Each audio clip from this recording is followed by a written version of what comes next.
Đây là New Zealand, vùng đất chơi vơi giữa Nam bán cầu, nơi ẩn giấu một lục địa mà tới 94% diện tích nằm trong lòng đại dương. Tại đất nước này, đạo diễn Peter Jackson đã khiến thế giới mãn nhãn bằng loạt phim Chúa tể của những chiếc nhẫn với ít nhất 17 giải Oscar. Cũng tại đất nước này, đội tuyển bóng đá nữ Việt Nam lần đầu tiên có mặt tại sân chơi bóng đá nữ lớn nhất hành tinh. Hôm nay, chúng ta sẽ cùng đồng hành trong khoảng 20 phút đến với đất nước New Zealand.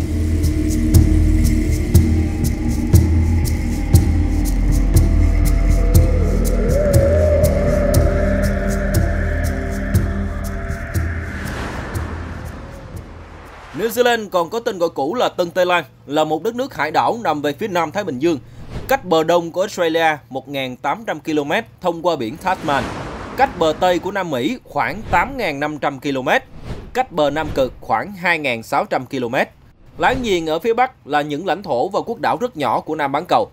Theo phân vùng của Liên Hiệp Quốc, nước này cùng với Australia tạo thành một khu vực thống kê có tên là Australia và New Zealand thuộc châu Đại Dương. Còn ở khía cạnh văn hóa, New Zealand nằm trong khu vực Polynesia và họ chiếm giữ một vị thế đặc biệt quan trọng trong vùng văn hóa này. Địa hình, cảnh quan. Là một đất nước có diện tích trung bình, New Zealand có tổng phạm vi đất nổi là 268.710 km², xếp thứ 75 trên thế giới và là quốc đảo lớn thứ 6 toàn cầu. New Zealand có phần lãnh thổ chính được tạo thành từ đảo Bắc và đảo Nam, bị chia cách bởi eo biển Cook. Ngoài ra, chúng ta sẽ thấy phạm vi lãnh thổ của New Zealand rộng cỡ nào khi mà họ còn có chủ quyền hay nắm một số quyền điều hành quan trọng đối với khoảng 600 hòn đảo khác nằm rải rác trong phạm vi 3.000 km tính từ đảo chính. Đó là các đảo Stewart, cụm đảo Snares, quần đảo Auckland, Campbell, quần đảo Bounty, Chatham và Antipodes. Nhóm đảo Tokelau ở phía bắc là một lãnh thổ tự trị, còn Niue và quần đảo Cook là hai quốc gia tự trị có liên kết tự do với New Zealand. Ngoài ra, họ còn tuyên bố một phần lãnh thổ ở Nam Cực gọi là Nam Cực thuộc New Zealand. Trong video này thì chúng ta chỉ tập trung tại hai phần đảo chính là đảo Bắc và đảo Nam. Các vùng lãnh thổ còn lại thì chúng ta sẽ sắp xếp theo đường ngoại giao. Cảnh quan chủ yếu của New Zealand là núi lửa, sông băng và các vịnh hẹp. Phần lớn đảo Bắc có độ cao trên 85 m, còn đảo Nam cao trên 500 m so với mực nước biển. Đất nước nằm trên vành đai lửa, hoạt động địa chất diễn ra mãnh liệt với hàng trăm vụ động đất mỗi năm. Có hai hệ thống núi như đường xương sống của quốc gia, bao gồm hệ thống các dãy núi ở đảo Bắc thường dưới 2.000 m, chỉ có 3 ngọn núi cao trên 2.000 m. Dãy Alper phương Nam kéo dài khoảng 500 km với 60% khu vực cao trên 1.500 m, trong đó đỉnh Cook là cao nhất ở độ cao 3.724 m so với mực nước biển, cao nhất nước này. Phần lớn các khu vực có băng tuyết, còn ở trong lòng núi hình thành nên nhiều hang động sâu. Hệ thống hang động trong lòng núi ở đảo Nam được đánh giá là sâu và dài nhất ở Nam bán cầu. Ở phía đông đảo Nam hình thành một vùng đồng bằng hẹp, xanh tươi hướng ra Thái Bình Dương. Cùng với hệ thống núi, hang động và các dòng sông băng, tất cả tạo nên một quang cảnh như bước ra từ văn học giả tưởng.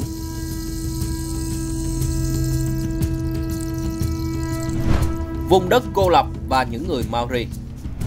New Zealand là một trong những vùng đất lớn cuối cùng có người định cư, có nghĩa là nơi được con người tìm thấy trễ nhất, khi mà các dấu ấn thời tiền sử không để lại bất kỳ điều gì trên quốc đảo. Khác với Australia, thổ dân New Zealand là những người Maori, là một nhánh của người Polynesia phân bố ở các vùng đảo ở Tây Nam Thái Bình Dương. Các nhà khoa học vẫn còn tranh cãi về nguồn gốc của nhóm dân này, tuy nhiên không có nhiều khác biệt trong việc xác định thời điểm người Polynesia đến với New Zealand. Đó là khoảng năm 1200-1300 sau công nguyên, khi nhóm người khỏe mạnh lên đên bằng thuyền và cano từ khu vực có thể ngày nay là quần đảo Cook hoặc là Polynesia thuộc Pháp. Như vậy thì bằng một cách nào đó mà trong hàng triệu năm đằng đẵng trước đó thì con người chưa thể tìm ra vùng đất xanh tươi này. Người Maori đến và gọi nó bằng cái tên là Aotearoa, có nghĩa là vùng đất của những đám mây trắng trải dài. Năm 1642, nhà thám hiểm người Hà Lan Abel Tasman đã trở thành người châu Âu đầu tiên đến đảo. Chưa cập bến thì thủy thủ đoàn đã bị thổ dân tấn công tàn tác. Không biết ông có liên tưởng gì mà đặt tên cho nó là New Zealand, dựa theo tên của tỉnh Zealand, cực Tây của Hà Lan. Trong khi đó thì nó không liên quan lắm. Vùng đất mới là hải đảo, hoàn toàn là núi đồi. Còn tỉnh Zealand của Hà Lan là vùng đất bằng và đa số thấp hơn mực nước biển. Ngày nay như chúng ta thấy đó thì cái tên Aotearoa mang yếu tố phương Đông và New Zealand mang yếu tố phương Tây cùng được sử dụng song song trên các phương tiện truyền thông và trong các sự kiện quốc tế. Có lẽ vì ám ảnh bởi cuộc tấn công đoàn người châu Âu năm đó mà hơn 100 năm sau, không có đoàn thám hiểm phương Tây nào đến đảo. Mãi đến năm 1769, thuyền trưởng người Anh James Cook mới đến và lập bản đồ toàn bộ bờ biển New Zealand. James Cook tuyên bố New Zealand là thuộc địa của Anh, nhưng chính phủ Anh dường như không quan tâm. Trong khi ở phía bên kia bờ biển Tasman, công cuộc thuộc địa hóa của Anh ở Úc đang tiến hành ráo riết. Đổi lại sau sự kiện đó thì từ Sydney, những thương nhân, thợ săn cá voi và các nhà truyền giáo châu Âu bắt đầu có những liên hệ với người bản địa. Những lớp dân châu Âu đầu tiên cũng hình thành nên những khu định cư trên đảo Bắc. Năm 1840, người Anh soạn hiệp ước Waitangi giữa Vương quốc Anh và các thủ lĩnh Maori. Nó thừa nhận quyền sở hữu đất đai của người bản địa, nhưng cũng xác lập ràng buộc chủ quyền với Vương quốc Anh. Năm sau, 1841, thuộc địa New Zealand chính thức được thành lập. Người châu Âu đến nhiều, đồng thời dân số bản địa cũng giảm đi, chủ yếu do không có kháng thể với dịch bệnh từ châu Âu. Trong cuộc điều tra dân số năm 1896, người Maori có dân số là 42.113 người. Người châu Âu đã lên tới hơn 700.000 người. Mặc dù là thuộc địa, song New Zealand có quyền tự trị rất cao. Đến năm 1907, theo yêu cầu của Quốc hội New Zealand, vua Edward đệ thất tuyên bố New Zealand là một quốc gia tự trị trong đế quốc Anh. Năm 1947, quốc gia này thông qua quy chế Westminster, xác nhận rằng Quốc hội Anh không còn có thể lập pháp cho New Zealand nữa nếu không có sự đồng ý của New Zealand. Đồng nghĩa đó chính là cột mốc đánh dấu sự độc lập của quốc gia này. Hiện nay, New Zealand là một đất nước thuộc khối thịnh vượng chung, với nguyên thủ quốc gia là quốc vương Anh Charles đệ Tam, mặc dù quyền hành thực tế thuộc về Quốc hội và chính phủ New Zealand.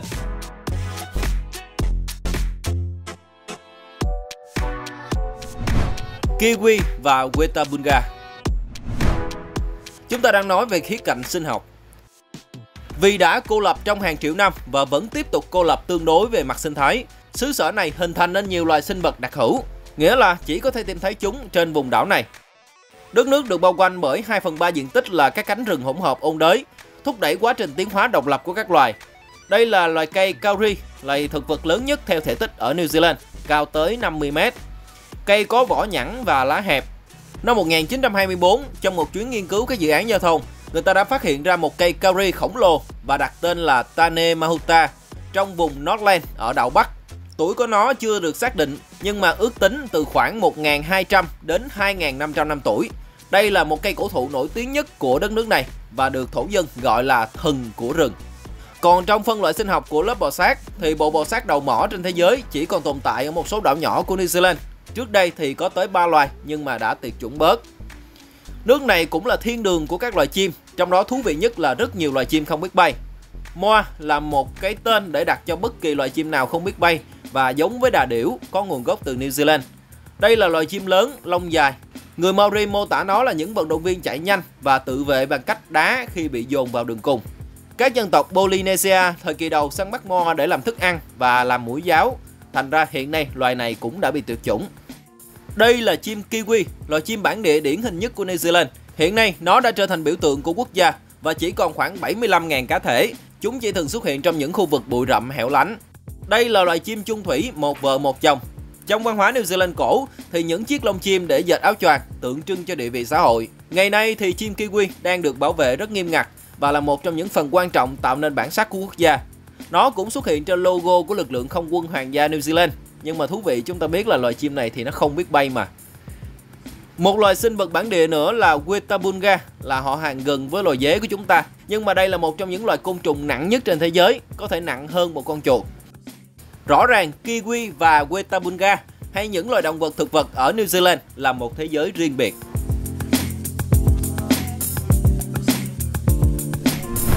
Kiwi và táo. Chúng ta đang nói về kinh tế. Ban đầu New Zealand xuất phát từ nền tảng nông nghiệp, chủ yếu nhờ xuất khẩu các sản phẩm nông nghiệp như cừu, bơ, táo, kiwi và rượu. Thị trường chính là Vương quốc Anh. Từ khi Anh xin gia nhập cộng đồng kinh tế châu Âu thì cơ hội làm ăn giữa New Zealand và Anh giảm xuống. Chính phủ New Zealand bắt đầu cố gắng đa dạng hóa thị trường xuất khẩu của mình, ký kết hiệp định thương mại tự do đầu tiên với Úc vào năm 1965 và mở các cơ sở ngoại giao mới ở Hồng Kông, Jakarta, Sài Gòn, Los Angeles, San Francisco. Năm 1984, họ đã từ bỏ can thiệp của chính phủ vào nền kinh tế, cho phép kinh tế tự do vận hành theo cơ chế thị trường. Chú trọng hơn nữa trong lĩnh vực tài chính, ngân hàng, nhưng cũng gặp không ít khó khăn, đồng thời biến động theo khủng hoảng tài chính ở khu vực châu Á. Từ năm 2012, kinh tế New Zealand phục hồi mạnh mẽ. Hiện nay, New Zealand đã ký kết nhiều hiệp định thương mại tự do song phương và đa phương với Úc, Canada, Trung Quốc, Nhật Bản và các nước ASEAN. GDP năm rồi của nước này là 247 tỷ đô la Mỹ. GDP bình quân đầu người là hơn 42.000 đô la Mỹ trên người. Theo Ngân hàng Thế giới, cơ cấu kinh tế năm 2021 của New Zealand là 65% dịch vụ, chủ yếu là dịch vụ ngân hàng, tài chính và du lịch. 30% là công nghiệp, chế tạo và hơn 5% là nông nghiệp. Hiện nay Trung Quốc đã trở thành đối tác thương mại lớn nhất của New Zealand. Tiếp theo là Úc và Liên minh châu Âu. Còn giữa ASEAN và New Zealand thì cũng ở mức khá là khiêm tốn. Các mặt hàng chính xuất khẩu của New Zealand hiện nay vẫn là bơ sữa chiếm 21% kim ngạch, còn lại là trái cây, gỗ và máy móc thiết bị. Nói về kiwi, loại quả này có nguồn gốc từ Trung Quốc nhưng nổi tiếng nhờ New Zealand, tại vì nơi đây được trồng thương mại đầu tiên. Không biết ở Trung Quốc thì họ gọi là cái gì, nhưng mà khi sang đây thì họ gọi là kiwi vì hình dáng giống như là con chim kiwi. Trong các cuộc thế chiến, kiwi đã trở thành loại trái cây phổ biến trong giới binh sĩ nước ngoài đóng quân tại đây. Hiện nay dù không còn chiếm đáng kể kim ngạch xuất khẩu nói chung, nhưng kiwi vẫn chiếm khoảng 71% tổng giá trị xuất khẩu của ngành hàng trái cây, thu về khoảng 2,8 tỷ đô la Mỹ mỗi năm. Còn táo Tân Tây Lan cũng rất là nổi tiếng về độ giòn ngọt và hàm lượng dinh dưỡng cao. Có hàng chục loại táo được trồng ở đây, mỗi năm thì xuất ra nước ngoài khoảng 375.000 tấn, chiếm 21% tổng giá trị xuất khẩu ngành hàng trái cây, thu về 843 triệu đô la Mỹ mỗi năm. Nói chung thì hái táo cũng là một công việc ăn nên làm ra của một bộ phận lao động nhập cư. Người Kiwi và sự phân bố dân cư. Trong chiến tranh thế giới thứ nhất, những người lính New Zealand thường được gọi là Kiwi và biệt danh này vẫn còn được giữ nguyên. Trong trường hợp này thì Kiwi không mang nghĩa là một con chim hay là một loại trái cây. Ngày nay, thuật ngữ Kiwi được gán cho tất cả người dân New Zealand và họ tự hào đón nhận biệt danh này. Dựa trên mô tả trên trang web du lịch quốc gia, họ thừa nhận rằng cũng giống như loài chim, người New Zealand rất độc đáo, dễ thích nghi và có một chút xíu kỳ quặc. Tổng dân số hiện tại của quốc đảo này là 5.230.000 người, xếp thứ 123 trên thế giới theo Worldometers. Nhìn trên bản đồ phân bố dân cư này, với mật độ dân số trung bình cả nước chỉ khoảng 23 người trên 1 km vuông, nhưng thực tế thì dân cư chỉ ở những phần màu tím, phần còn lại thì gần như không có người sinh sống. Khu vực đảo Nam thì có vẻ thưa thớt hơn rất nhiều. Dễ hiểu là vì ở khu vực đồi núi thường khó để định cư, 85% dân cư chọn khu vực thấp hơn và dựng nên những cái đô thị ven biển. Theo thống kê từ dữ liệu điều tra năm 2018 của chính phủ New Zealand, người Kiwi được phân thành 6 loại như trên màn hình. Nếu mỗi người được lựa chọn một hoặc là nhiều hơn một câu trả lời, thì có 70,2% người dân nói là họ có nguồn gốc từ châu Âu, 16,5% là người Maori bản địa, hơn 15% là người châu Á và hơn 8% là người Thái Bình Dương khác. Cộng đồng người Việt tại New Zealand thì có khoảng 10.000 người, chủ yếu tập trung ở các thành phố lớn. Đối với người bản địa Maori đã tăng, hiện nay có khoảng 775.000 người, góp phần tạo nên văn hóa chung của đất nước New Zealand. Họ có biệt danh là những người Viking của phương Đông, khỏe mạnh và có tinh thần chiến binh. Người Maori có tập tục xăm mình lên người, kể cả khuôn mặt. Đó là một văn hóa thành ra không nên phán xét. Họ là những người giỏi đi thuyền, giỏi chạm khắc và có đời sống tâm linh mãnh liệt gắn với núi rừng và các hiện tượng tự nhiên của quần đảo. Họ có những vật thiêng, thường bằng gỗ hoặc là bằng xương, được chạm khắc rất là công phu bằng những hình thù rất lạ lẫm. Tất nhiên là cũng không nên chê bai hoặc là sờ vào các vật này nếu không được cho phép. Ngôn ngữ chính của New Zealand là tiếng Anh và tiếng Maori. Tồn tại cả hai hệ thống giáo dục bằng hai ngôn ngữ này. Các địa danh trên đảo thường cũng có hai cách viết bằng tiếng Maori và tiếng Anh. Auckland, thành phố lớn nhất. Chúng ta nói một chút về các thành phố quan trọng của đất nước. Trước tiên là Auckland. Auckland là một thành phố cảng nằm về phía tây bắc của đảo Bắc, nằm trên một cánh đồng núi lửa trước đây, với địa hình khá bằng phẳng nhưng bị chia cắt bởi các vịnh hẹp. Thành phố có dân số hơn 1,4 triệu người, nhiều hơn tổng dân số của toàn bộ đảo Nam và là đô thị lớn nhất của nước này. Vốn được người Maori định cư rất sớm và ban đầu cũng được chọn làm thủ đô.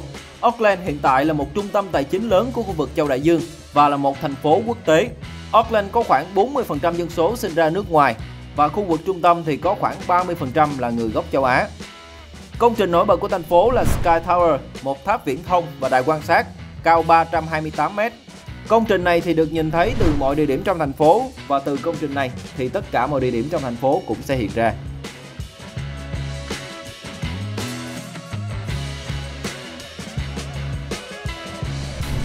Wellington, thủ đô mới. Nói là mới nhưng thực ra thủ đô đã được dời về đây từ năm 1865. Mặc dù không được xác định trong luật nhưng trên thực tế các cơ quan chính phủ và quốc hội, tòa án tối cao và hầu hết các dịch vụ công đều có trụ sở tại thành phố này. Wellington nằm ở phía nam của đảo Bắc, cách bờ Bắc của đảo Nam khoảng 40 km và có các dịch vụ phà kết nối hai phần đất nước. Khi mà các khu định cư ở đảo Nam được hình thành ngày càng nhiều thì Auckland trở nên quá xa xôi. Thành ra Wellington được lựa chọn để đặt các cơ quan đầu não của quốc gia vì nó ở một vị trí thuận lợi hơn. Về mặt địa hình thì nhìn chung Wellington có phần dốc hơn so với Auckland và những hình ảnh về những chiếc xe kéo bằng cáp này đã trở thành một biểu tượng của họ. Thành phố chỉ có hơn 200.000 dân, giữ vai trò là trung tâm văn hóa của đất nước New Zealand với dân số chủ yếu là người gốc châu Âu và người Maori. Christchurch, thành phố lớn nhất ở đảo Nam. Christchurch nằm trên bờ biển phía đông của đảo Nam và là một trong những thành phố có quy hoạch tốt nhất trên thế giới. Chúng ta có thể xem qua từ vệ tinh. Ban đầu thì một công ty được tài trợ bởi giáo hội Anh đã thành lập một khu định cư theo kế hoạch Christchurch vào năm 1850. Tên thành phố được đặt theo tên một trường đại học tại thành phố Oxford của nước Anh. Với kiến trúc Gothic phục hưng và thành phần nhân khẩu học ban đầu chủ yếu là người Anh đã khiến Christchurch trở nên nổi tiếng là thành phố đậm chất Anh nhất trong số các thành phố của New Zealand. Christchurch quy hoạch tốt thật nhưng lại không nổi tiếng vì điều đó, mà nó hay xuất hiện trên các phương tiện truyền thông bằng những trận động đất trong suốt lịch sử của mình. Diện mạo hiện tại đã được tái thiết từ các trận động đất trong 3 năm 2010-2012 khi mà 1/3 tòa nhà đã bị phá vỡ trong các trận động đất này. Và thực ra thì nó cũng nổi tiếng với vụ xả súng làm 51 người tử vong vào năm 2019, được mô tả là một trong những ngày đen tối nhất trong lịch sử New Zealand.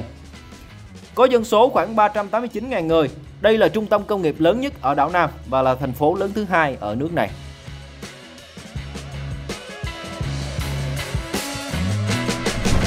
Lục địa mới của địa cầu. Những hiểu biết của chúng ta về những gì trong lòng trái đất chủ yếu dựa vào các phản ứng truyền sóng hoặc là nghiên cứu các lớp đá trồi lên do quá trình vận động bên trong trái đất. Thực tế đã cho thấy là không có cái gì gọi là chân lý, mà chỉ có lý thuyết được đa số chấp nhận hoặc là chưa tìm ra sơ hở. Thành ra những kiến thức đương thời có thể được củng cố hoặc là bác bỏ bởi những kiến thức của thế hệ tiếp sau. Phần này chỉ trình bày dựa trên những cái lý thuyết và giả thiết như thế. Theo thuyết kiến tạo mảng thì New Zealand nằm trên ranh giới của mảng Thái Bình Dương và mảng Australia. Hai mảng này thì trượt lên nhau, hình thành nên địa hình chính của đất nước. Trong khi mảng Australia phần lớn là lớp vỏ lục địa, có độ dày lớn, một số đã nổi lên trên mặt biển, thì gần như toàn bộ mảng Thái Bình Dương là lớp vỏ hải dương, có độ dày nhỏ, chìm sâu dưới đáy đại dương. Điều tiên quyết để xác định một lục địa là phải có lớp đá granite và có độ dày lớn, nhô lên khỏi lớp đáy đại dương, không nhất thiết là phải nhô lên khỏi mặt biển. Trước tiên thì chúng ta quan sát chiều sâu nước biển tại các khu vực xung quanh New Zealand, từ vùng đảo Chatham tới đảo Bắc, đảo Nam, rồi New Caledonia, có màu nhạt, tức là có độ sâu khoảng từ 200 đến dưới 2.000 m. Khu vực xung quanh thì từ 3.000 m đến hơn 5.000 m. Nghĩa là xung quanh cái khu vực này thì là có một cái lớp đất cao hơn hẳn vùng còn lại. Một số nhà khoa học tin đó là một lục địa riêng biệt, lục địa thứ 8 trên thế giới và có tên là Zealandia. Zealandia có diện tích khoảng 3 triệu km vuông mà hơn 94% đang nằm dưới làn nước biển. Hai đảo Bắc và Nam của New Zealand chính là đỉnh của lục địa này. Tất nhiên là về tính chính danh và quan điểm cấu thành lục địa thì còn khác nhau. Ở thời điểm này thì người làm video cũng không có đủ kiến thức để phân tích, hoặc là nó đã quá dài cho video hôm nay. Chúng ta còn tiếp tục với một vài phân đoạn nhỏ về New Zealand. Thể thao. New Zealand là quê hương của nhiều môn thể thao mạo hiểm, có lẽ ảnh hưởng bởi tính anh hùng và gan dạ của người Maori, hay là những cái tính cách phiêu lưu của những tộc người trong những cái vùng đất mà gọi là trung địa đó, ở những loạt phim điện ảnh mà chúng ta đã nhắc lúc đầu. Môn thể thao mạo hiểm nhảy bungee lần đầu tiên xuất hiện ở New Zealand vào những năm 1980. Hiện nay thì nó đã được lan rộng ra rất nhiều nước. Ở đây thì họ không chỉ nhảy ở các hẻm núi, các dòng sông băng mà còn nhảy từ các tòa nhà, đặc biệt là tòa nhà Sky Tower ở Auckland đó. New Zealand thì cũng phổ biến các môn khác như là đi thuyền bay, băng qua các dòng thác và vách đá, nhảy dù đôi hoặc trượt tuyết từ trực thăng. Nói chung thì New Zealand là địa bàn của những môn thể thao mạo hiểm, nhưng có lẽ là còn chưa bằng Việt Nam đâu, đó là cưa bơm. Nói chơi thôi, ở New Zealand thì thịnh hành các môn thể thao phổ biến trong khối tình vương chung như bóng bầu dục và cricket. Đội tuyển cricket thì đang xếp thứ 4 và đội tuyển bóng bầu dục của New Zealand đang xếp thứ 3 toàn cầu. Bóng đá không phải là môn thể thao phổ biến lắm. Tuy vậy thì trong tháng 7, tháng 8 năm 2023, nước này cùng với Australia đã đồng chủ nhà tổ chức vòng chung kết bóng đá nữ vô địch thế giới. Việt Nam thì cũng lần đầu có mặt ở giải đấu này. Dù gặp không ít khó khăn, nhưng các đại diện đến từ Đông Nam Á này đã thể hiện một tinh thần fair play và cống hiến. Nữ quyền ở New Zealand. Đăng cai bóng đá nữ cũng là một khía cạnh đảm bảo quyền phụ nữ ở đất nước này. New Zealand thì khá cởi mở trong các vấn đề về nữ giới. Hiện nay thì trong chính phủ, quốc hội nước này có khá nhiều phụ nữ, số lượng khá cân bằng đối với nam giới. Năm 2021 thì có 48% nghị sĩ là nữ giới. Cùng năm đó thì thủ tướng nước này cũng là nữ luôn. Đến nay thì đất nước đã có ít nhất là 3 phụ nữ đứng đầu chính phủ và cũng có rất nhiều người giữ các chức vị quan trọng khác. New Zealand là quốc gia đầu tiên cho phép phụ nữ bỏ phiếu vào năm 1893, trước 25 năm so với Anh và Mỹ. Rất nhiều đạo luật liên quan đến bình đẳng giới đã được thực thi trên các phương diện như là giáo dục, lao động, tiền lương, hôn nhân vân vân. Mình đọc ở đâu đó rằng là ở New Zealand thì đàn ông không có quyền được tố cáo là mình bị hiếp dâm, chỉ có phụ nữ mới được làm điều đó thôi. Và đó chính là New Zealand, vùng đất bước ra từ phim giả tưởng, vùng đất của những đám mây trắng trải dài, những căn nhà của những người Hobbit. Cảm ơn các bạn đã theo dõi video. Xem tới cùng thì đừng ngần ngại bấm đăng ký nha và gõ chuông. Kênh cũng đang sắp thử nghiệm một số cái chức năng mới mà YouTube gợi ý. Anh chị có thể xem thử và tham gia để cùng đồng hành trong những mục tiêu mới hơn nha. Xin trân trọng cảm ơn.